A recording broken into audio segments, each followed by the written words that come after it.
Araling Panlipunan para sa ika-9 na baitang. Unang markahan, ikalawang linggo, Module 2. Ang kahalagahan ng economics.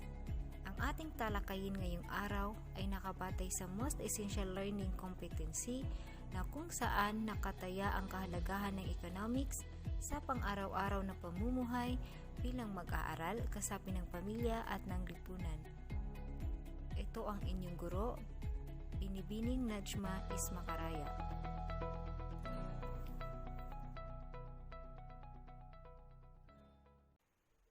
Assalamualaikum at magandang araw sa inyong lahat.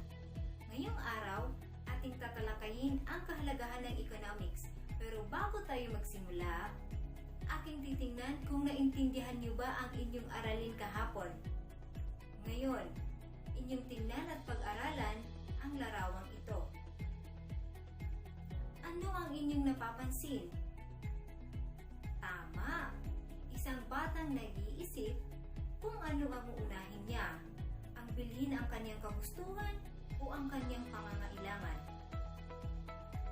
Ayon sa kahalagahan ng economics, ito ay isang sangay ng agham panlipunan na nag-aaral kung paano tutugunan ang tila walang katapusang pangangailangan at kagustuhan ng tao gamit ang limitadong pinagkukunang yaman. Dumako naman tayo sa ating aralin ngayon. Ito ay ang kahalagahan ng economics.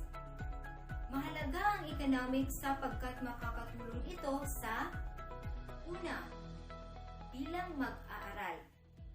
Kapag naunawaan mo na ang kahalagahan ng economics, ikaw ay magiging mapanuri. Susuriin mo muna ang iyong mga bibilhin. Halimbawa, ikaw ay bibili ng bag. Ang una mong titingnan ay ang presyo nito. Pangalawa, kung ang presyo ba nito ay naaayon sa kalidad ng pagkakagawa nito. At ang pangatlo, kung may kamahalan ang presyo ng bag, iyong titingnan ang mga materyales na ginamit dito kung naaayon ba sa kalidad ng presyo nito. Pagiging mapagtanong sa iyong paligid. Mahalaga sa iyo bilang mag-aaral na magkaroon ng kamalayan sa ating kapaligiran o sa ating lipunan. Pagkakaroon ng matalinong pagpapasya, kung saan ang pagpili mo ng desisyon ay yung tama at hindi mo pagsisisihan sa bandang huli. Bilang mag-aaral din kasi, ang pag-aaral ng ekonomiya ay isang paghahanda sa inyong kinabukasan. Dahil ang layunin ng bawat mag-aaral ay magkaroon ng magandang trabaho, kumita ng sariling pera, at magkaroon ng ambag sa pag-unlad ng ating bayan. Pangalawa, bilang bahagi ng iyong pamilya. Ang iyong kaalaman sa economics ay iyong magagamit sa pagbibigay ng mga makatwirang opinyon tungkol sa pagdidesisyon ng iyong pamilya. Ang mga desisyong ito ay may kinalaman sa usapin sa pag-aaral, pagninegosyo, paggasta, at pagtugon sa maraming pangangailangan at kagustuhan ng iyong pamilya. Halimbawa, sa usaping pag-aaral, maiintindihan mo kung bakit mas malaki ang baon na binibigay ng iyong mga magulang sa iyong kapatid na nasa kolehiyo kaysa sa iyo na nasa high school pa lamang. Sa tulong ng economics, masasabi mo na lang na, kaya pala mas malaki ang baon ng kapatid ko. Pangatlo, bilang bahagi ng lipunan. Sa iyong pag-aaral ng economics, mauunawaan mo ang iba't ibang usaping panlipunan o napapanahong issue na may kinalaman sa ating ekonomiya. Ilan sa mga halimbawa nito ay ang pagkakaroon ng malubhang sakit, pagkawala ng trabaho ngayong pandemya, korupsyon, at ang pagbagsak ng ekonomiya hindi lamang ng ating bansa kundi ng buong mundo. Magagamit mo rin ito lalo na sa mga batas at programa na ipinatutupad ng pamahalaan.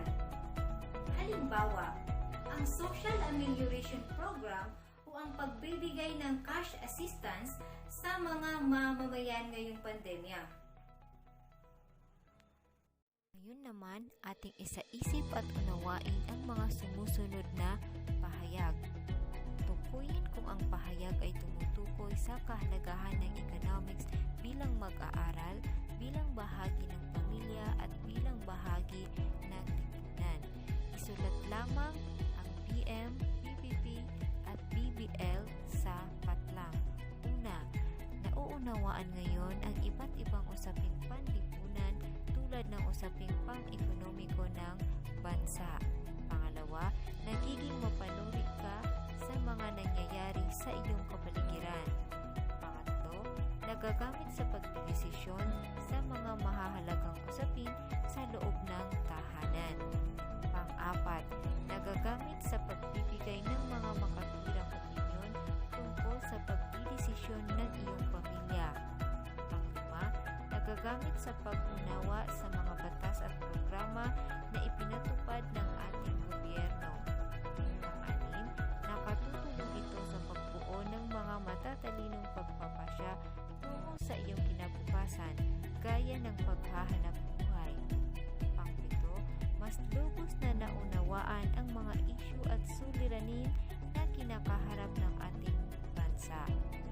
Pang-walo, na ibabahagi ang sariling pananaw sa pamilya. Pang-siyam, mas napapalawak ang pag-unawa sa sariling buhay at desisyon.